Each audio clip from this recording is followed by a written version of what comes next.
The grand chamber was silent as Hana Kim walked to the center platform. Her footsteps echoed against the ancient stone floors. Above her, 12 species watched from their elevated seats. Their eyes held no warmth. They never did. She had stood in this exact spot 146 times before. Today was her 147th attempt. 30 years of her life, spent asking the same question, 30 years of receiving the same answer. Hana Kim was 63 years old now. Her hair had turned gray in service to this mission. She remembered being a young woman, full of hope, believing that patience and good work would eventually open doors. She was no longer young, but she still believed in patience. "Honored Council," she began, her voice calm and clear. "I come before you once more to request full membership for humanity in the Galactic Council." High Arbiter Vel shifted in his seat. His blue skin wrinkled with irritation. He had heard this speech many times. He was tired of it. Hana Kim activated the display behind her. Images appeared showing human doctors treating sick aliens on distant worlds, human engineers building water systems on dry planets, human ships rescuing stranded vessels in dangerous space, human scientists sharing their discoveries freely, asking for nothing in return. In the past 30 years, she continued, humanity has contributed to every corner of council space. We have asked for no payment. We have demanded no recognition. We have simply offered our help, because we believe that is what good neighbors do. She showed them the numbers. 14 billion lives saved through human medical research, 300 colony worlds made livable through human terraforming technology, countless trade routes protected by human peacekeepers, all given freely, all without condition. "We do not seek power," Hana Kim said. "We do not seek control. We only seek a seat at the table, so that we might better serve the galaxy we have come to call home."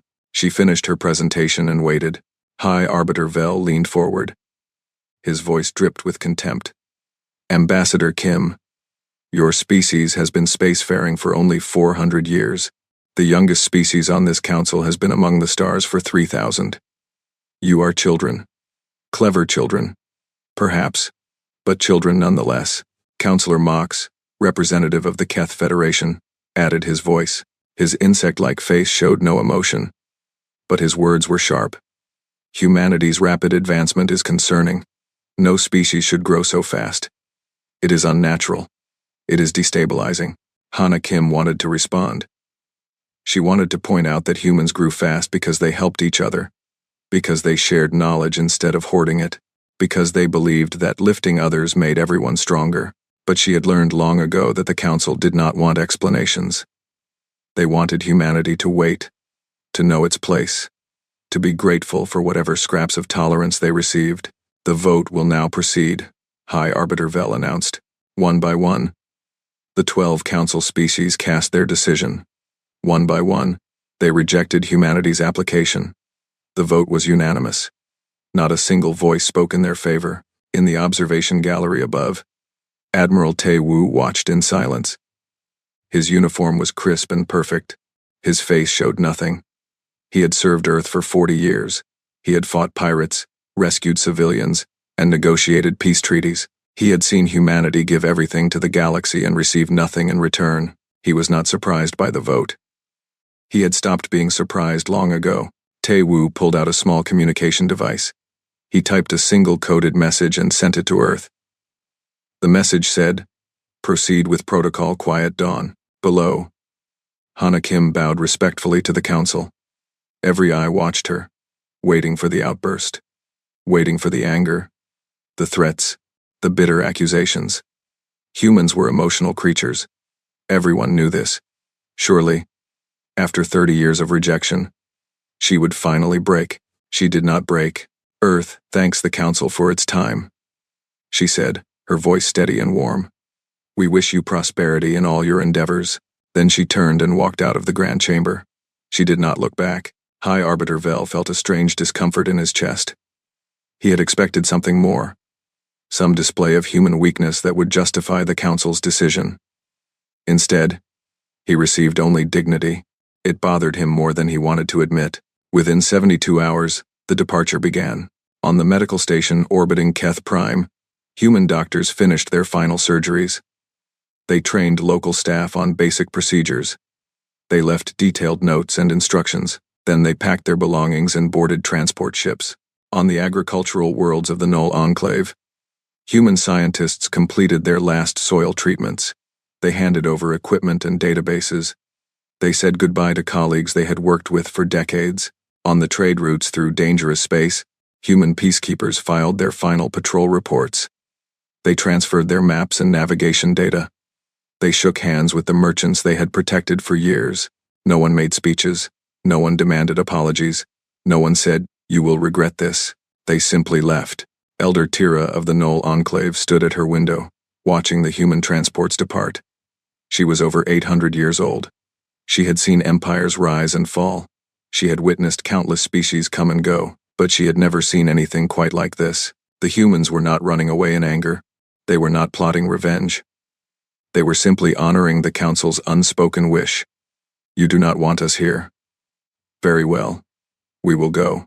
Tira felt something cold settle in her chest. It was a feeling she had not experienced in centuries. It took her a moment to recognize it. It was dread. She tried to calculate how many systems depended on human support, how many projects would fail without human expertise, how many lives were sustained by human generosity. The numbers were too large to comprehend. She reached for her communication device to send a message to the Council, to warn them, to beg them to reconsider, but she stopped. The Council would not listen. They never listened. They were too proud, too certain of their own superiority. So Elder Tira simply stood at her window and watched the lights of human ships disappear into the darkness of space. The galaxy had just made a terrible mistake. It simply did not know it yet. 6 months passed. The galaxy began to unravel. On Keth Prime, the fields were dying. Councillor Mox stood at the edge of what had once been the most productive farmland in the sector. Now the soil was gray and lifeless. The crops had withered into brown husks. "Explain this to me," he demanded. The Keth scientist beside him trembled. His name was Loth, and he was young by his species' standards. He had spent 3 years working alongside human researchers before they departed. "The soil bacteria," Loth said carefully. "The humans modified it 40 years ago to make our land fertile. They maintained it every season, adjusted the balance, monitored the health of the ecosystem. Then you maintain it," Mox snapped. Loth lowered his head. "We do not know how. The humans tried to teach us, but we did not think it was important to learn. We assumed they would always be here." Mox stared at the dead fields. 40 years of food security, gone in 6 months. He tried to remember if he had ever thanked the humans for their work. He could not recall a single instance.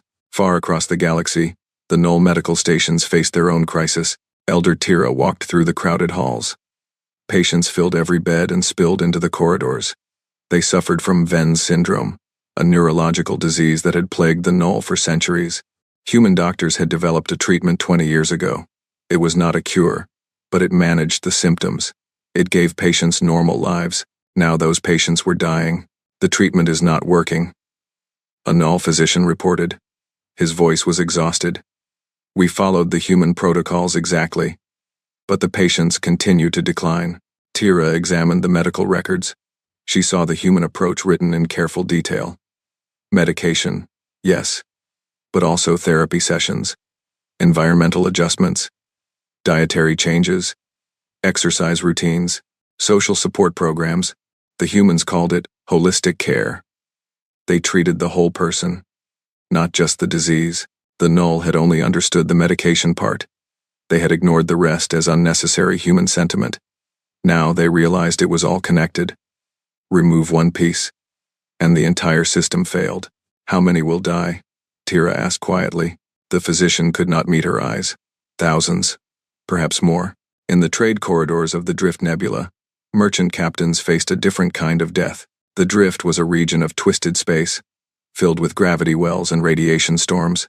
Navigation was nearly impossible without precise, constantly updated maps. Human navigators had charted safe passages for decades. They shared their maps freely with anyone who asked. Now the maps were outdated. The drift shifted constantly. What was safe yesterday could be deadly today. Captain Vorn of the merchant vessel Prosperity studied his instruments with growing fear. He had entered the drift 3 days ago. following the human charts from 6 months past. Now he was lost. His sensors showed nothing but swirling chaos in every direction. "Send a distress call," he ordered. His communication officer shook her head. "No one will come. The human rescue teams are gone. The Council has no ships in this region." Vorn thought about his crew, 37 souls who trusted him to bring them home. He thought about his family waiting on the station. His children who would never understand why their father did not return. "Keep trying," he said, though he knew it was hopeless. The Prosperity was one of 17 ships lost in the drift that month. Before the humans left, the average was 2 per year. On station primacy, High Arbiter Vel addressed the Council. Reports of crisis flooded in from every sector. Agricultural failures, medical emergencies, trade disruptions, infrastructure collapse. "These are adjustment difficulties," Vel declared. "Temporary setbacks.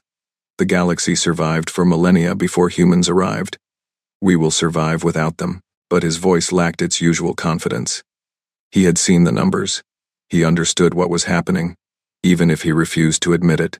The humans had woven themselves into every part of galactic civilization, not through force or manipulation, but through simple, consistent helpfulness. They saw problems and fixed them. They asked for nothing in return. They made themselves essential without anyone noticing, until they were gone. Loth, the young Keth scientist, spent his nights searching through old records. He found thousands of examples of human assistance that no one had documented properly. A water purification system here, a power grid stabilization there, medical research shared without patents, engineering solutions given without fees. The humans had been holding the galaxy together with invisible hands. He brought his findings to Counselor Mox. He spread the data across the table, hoping his superior would finally understand. Mox looked at the evidence.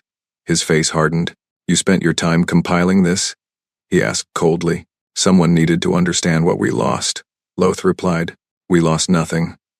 The humans were a minor convenience at best. Their departure creates opportunities for our own people to develop these skills. Our people are dying because we lack these skills." Mox stood abruptly. "You have been contaminated by human thinking. Perhaps you spent too much time among them. Consider yourself removed from all sensitive projects until further notice." Loth left the chamber in silence.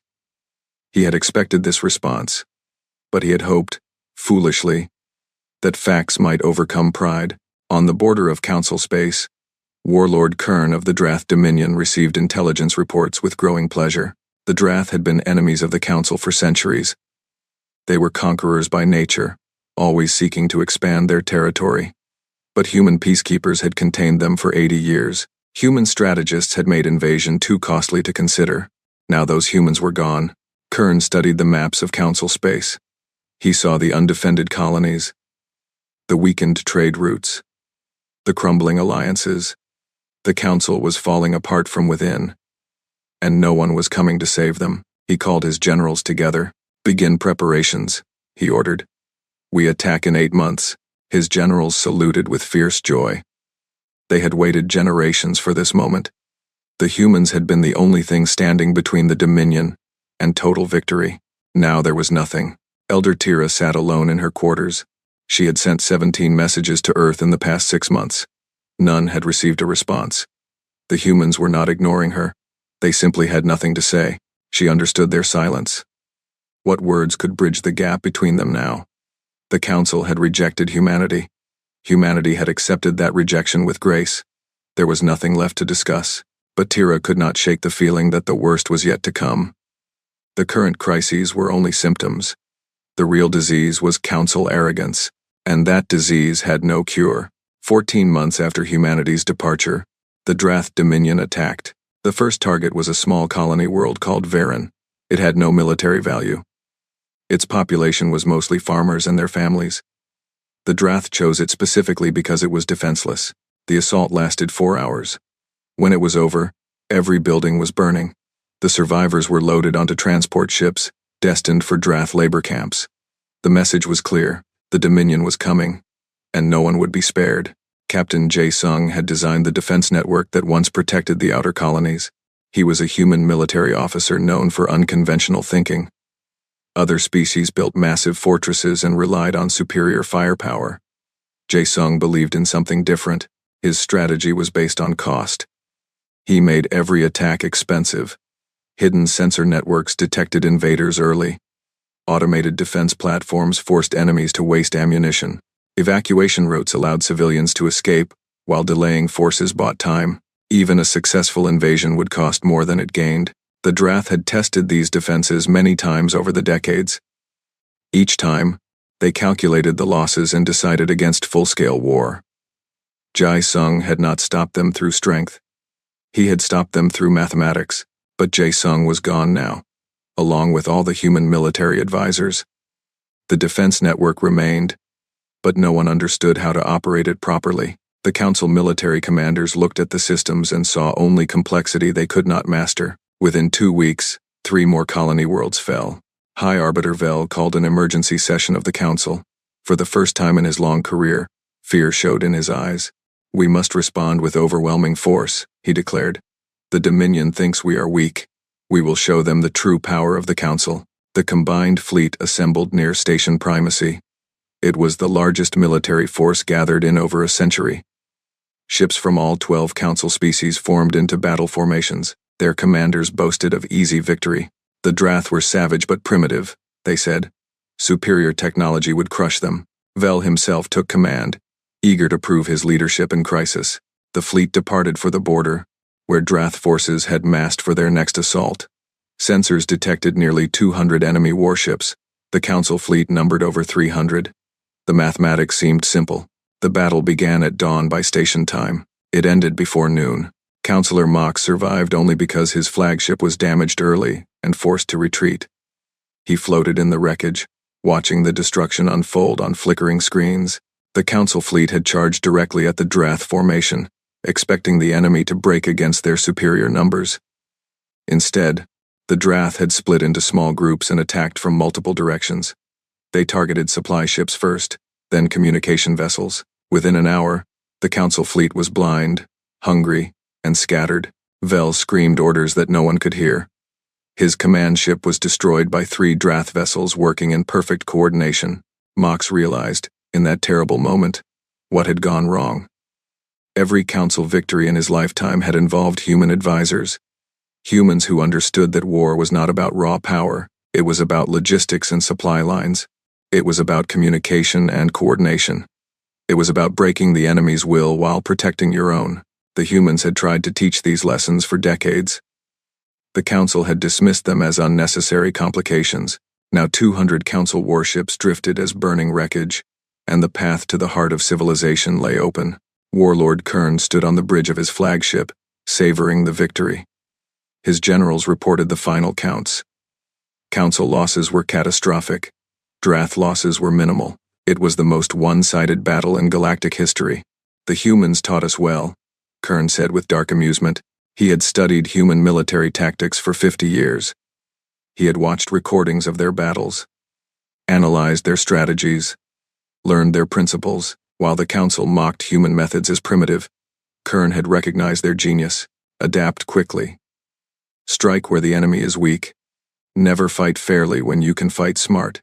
Protect your own people at all costs. The humans had never attacked the Dominion, but their example had made the Dominion unstoppable. "Send a message to the Council," Kern ordered. "Give them 6 months to surrender. If they refuse, we will burn every world from here to Primacy." The message reached Station Primacy within hours. The remaining Council leaders gathered in emergency session, but there was little to discuss. Their fleet was destroyed.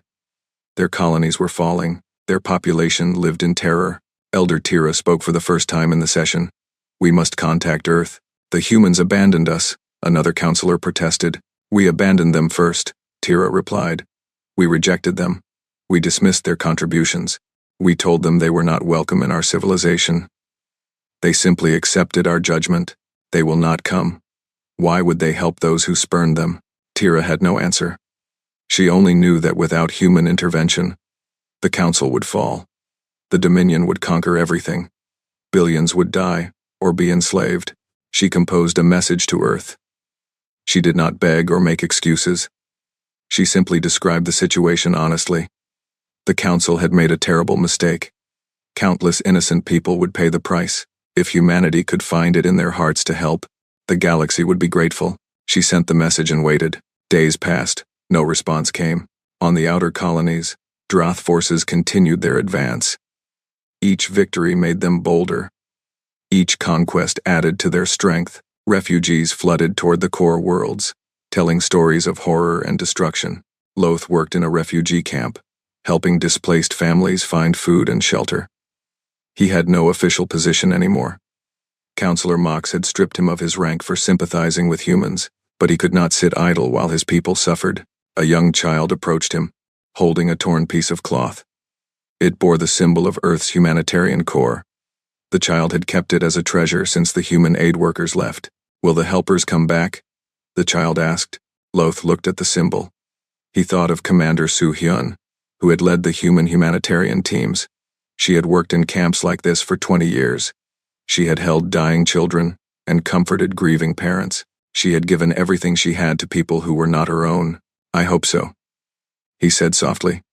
"I truly hope so." But hope was growing scarce in the galaxy. The Droth advanced, the council crumbled, and the silence from Earth continued. Ambassador Hana Kim knelt in her garden, carefully tending to her roses. The morning sun warmed her face. Birds sang in the trees nearby. It was peaceful here on Earth.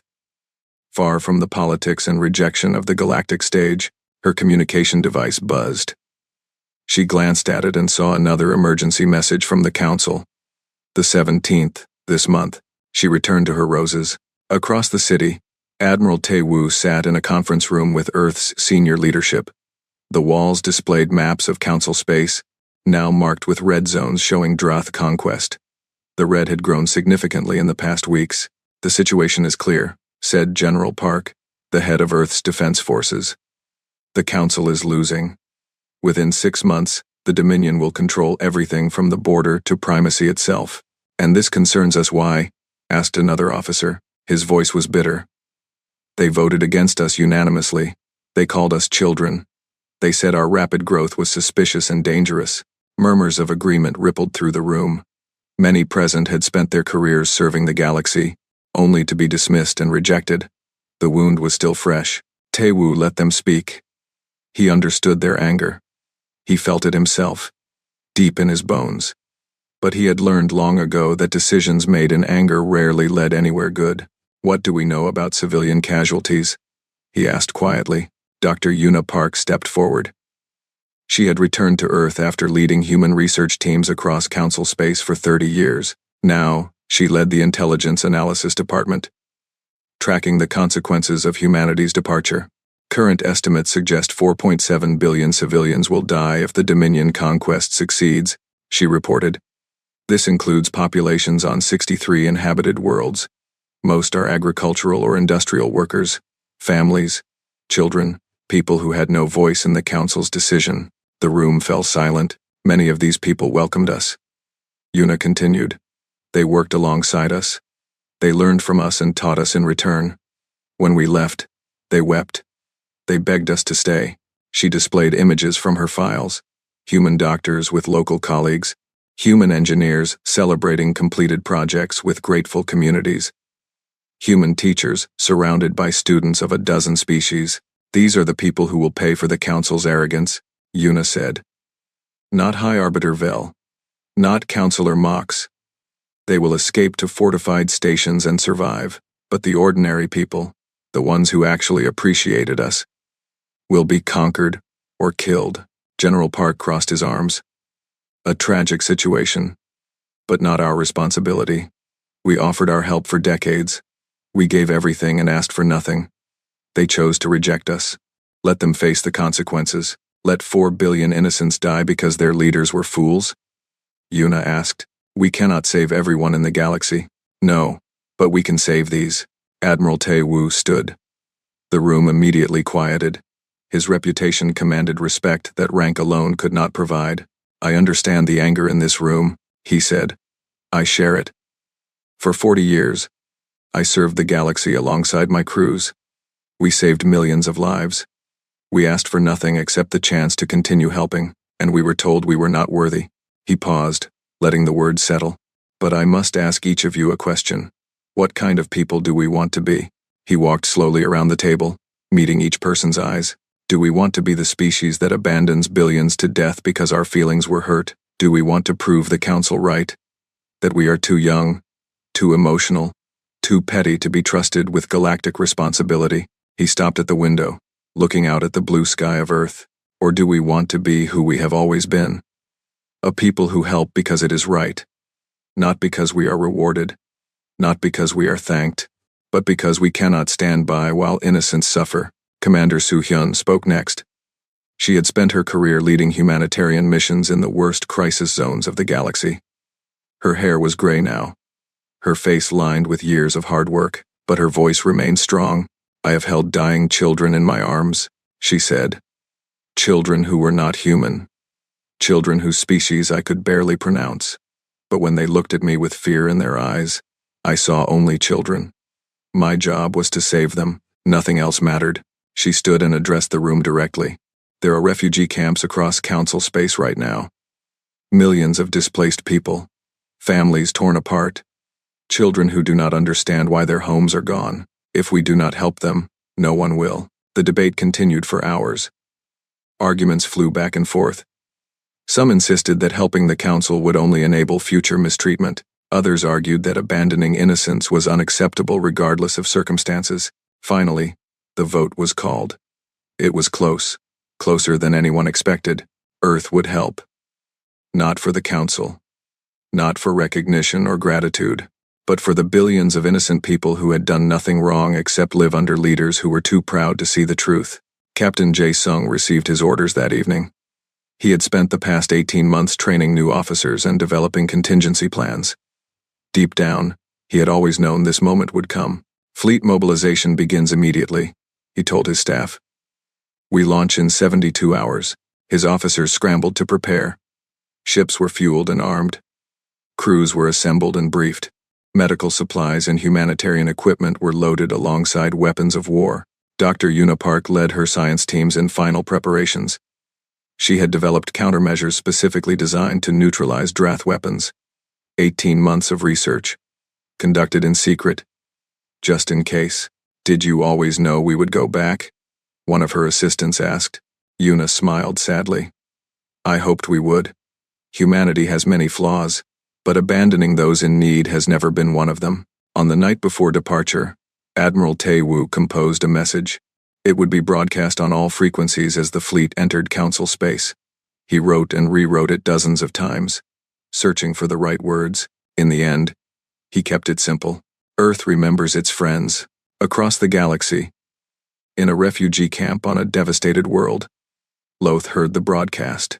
He was exhausted from days of helping survivors. His body pushed beyond its limits. But when those words reached his ears, he felt tears streaming down his face. They were coming back, not for the council, not for the leaders who had rejected them, but for the people, the ordinary, innocent people who had only ever wanted to live in peace. Loth looked up at the stars and whispered a word he had learned from human colleagues long ago. Thank you. Warlord Kern stood on the bridge of his flagship, gazing at station primacy through the main viewport. The heart of the Galactic Council floated before him, defenseless and broken. His armada surrounded it like predators circling wounded prey. Inside the station, the remaining council leaders huddled in the grand chamber. The same chamber where they had rejected humanity so many times. The same seats where they had looked down with contempt at Ambassador Hana Kim. Now those seats held terrified beings waiting to learn their fate. Prepare boarding teams, Kern ordered. I want the council leadership taken alive. They will make excellent examples. His officers moved to comply. Victory was moments away. 80 years of human interference had ended. The galaxy belonged to the Dominion. Then the sensors screamed. New contacts, the tactical officer shouted. Multiple signatures emerging from slipspace. Kern turned sharply. How many? The officer's voice trembled. Hundreds. The human fleet emerged from the darkness in perfect formation. Ship after ship materialized, their hulls gleaming in the starlight. At the center flew the flagship, a massive vessel bearing the name Quiet Dawn. Admiral Tae-woo stood on its bridge, studying the enemy positions with practiced calm. Transmit on all frequencies, he ordered. His message was simple. Earth remembers its friends. Droth forces will withdraw immediately or face destruction. Warlord Kern laughed when he heard the transmission. He calculated the forces quickly. The humans had brought perhaps 200 ships. His armada numbered over 1,000. The mathematics favored him overwhelmingly. Humans, he said with contempt. They cannot even count properly. All ships, attack formation. Destroy them. The Droth armada turned toward the human fleet like a wave of steel and fire. 1,000 warships, against 200. Even human tactics could not overcome such odds, or so Kern believed. Captain Jae Sung commanded the tactical operations from his position beside Admiral Tae Woo. He had studied Kern's methods for years. He knew exactly how the Droth would attack. Execute pattern flowing water, he ordered calmly. The human fleet did not charge forward to meet the enemy. Instead, it split into dozens of small groups that scattered in seemingly random directions. The Droth formation, designed to overwhelm a single target, suddenly had no target to overwhelm. Kern frowned. Pursue and destroy. Do not let them escape. His ships broke formation to chase the fleeing humans.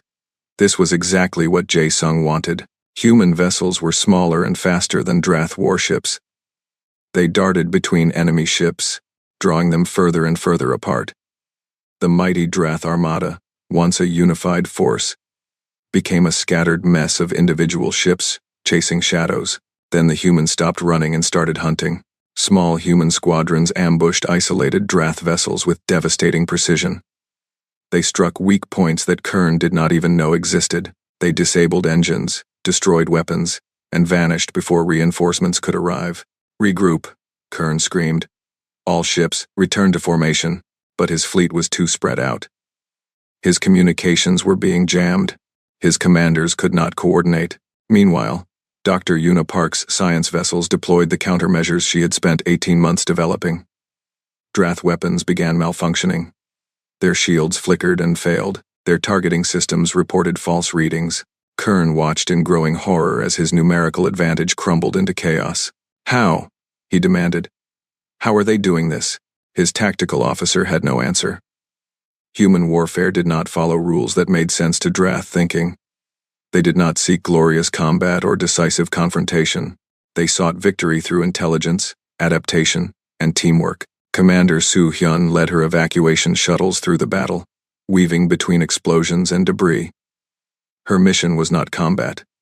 Her mission was rescue. Thousands of civilians remained trapped on damaged stations and drifting vessels. While the warships fought, Soo Hyun's teams pulled survivors from the wreckage. She had lost count of how many species she had saved by the third hour. Commander, we are taking fire, her pilot shouted. A Droth destroyer had spotted them and was moving to intercept. They were a rescue ship. They had no weapons. Before Soo Hyun could respond, 3 human fighters appeared from nowhere. They placed themselves between the shuttle and the destroyer, shields absorbing the enemy fire while Soo Hyun escaped. She never learned the names of those pilots. They gave their lives to save one rescue shuttle. That was simply who they were. The battle turned. Then it became a rout. Kern's flagship was surrounded by human vessels. His engines were destroyed, his weapons offline. He stood on his burning bridge, watching his grand armada scatter into the void. Surrender. Admiral Tae Woo's voice came through the communication system. Further resistance will only increase your losses. Kern considered dying gloriously. It was the Droth way. But looking at the destruction around him, he realized something terrible. The humans had not just defeated him. They had barely tried. Their ships moved with casual confidence, cleaning up the remnants of his forces like adults correcting a child's mistake. He had thought he understood human warfare. He had studied their tactics for decades, but he had missed the most important lesson. Humans did not fight to conquer. They did not fight for glory or territory. They fought to protect. And nothing in the galaxy was more dangerous than humans protecting something they loved. Kern surrendered. The aftermath was quiet, like everything humans did. They did not demand territory or reparations. They did not install puppet governments or force humiliating treaties. They simply secured the region, provided humanitarian aid, and began rebuilding what the Dominion had destroyed. Admiral Tae Woo refused to enter the Grand Chamber for any ceremony. When council messengers brought invitations, he declined politely. "We did not come for you," he explained. "We came for the people you were supposed to protect." Ambassador Hana Kim did enter the Grand Chamber one final time. The council leaders stood as she approached. Their faces showed shame, gratitude, and fear, mixed together. A new High Arbiter, elected after Vel's death, offered humanity everything: full membership, permanent council seats, reparations for decades of mistreatment, anything they wanted. Hana Kim listened to the offers with the same patient expression she had worn through 147 rejections. "We do not want your membership," she said finally. "We never did. We only wanted to help." She paused, letting her words fill the ancient chamber. "We still want to help. But now you understand something important. We help because we choose to, not because we need you, not because we seek your approval. Remember that in the future." She turned and walked out, just as she had before. But this time, the silence she left behind was different. It was the silence of beings confronting their own smallness. Earth did not rejoin the council. Instead, humanity formed something new. They called it the Compact. It included the smaller species, the forgotten colonies, the refugees and outcasts whom the council had ignored for centuries. The Compact operated on simple principles: help those in need, ask for nothing in return, build relationships through service, not politics. Within a decade, it became the most influential organization in the galaxy. Not through military power or economic leverage, but through trust earned one good deed at a time. Elder Tira lived long enough to see the change. She often reflected on the moment when human ships had departed 18 months before the war. She had felt dread then, sensing that something terrible was coming. She had been right, but she had not understood the full truth. The terrible thing was not humanity's departure. It was the lesson the galaxy needed to learn.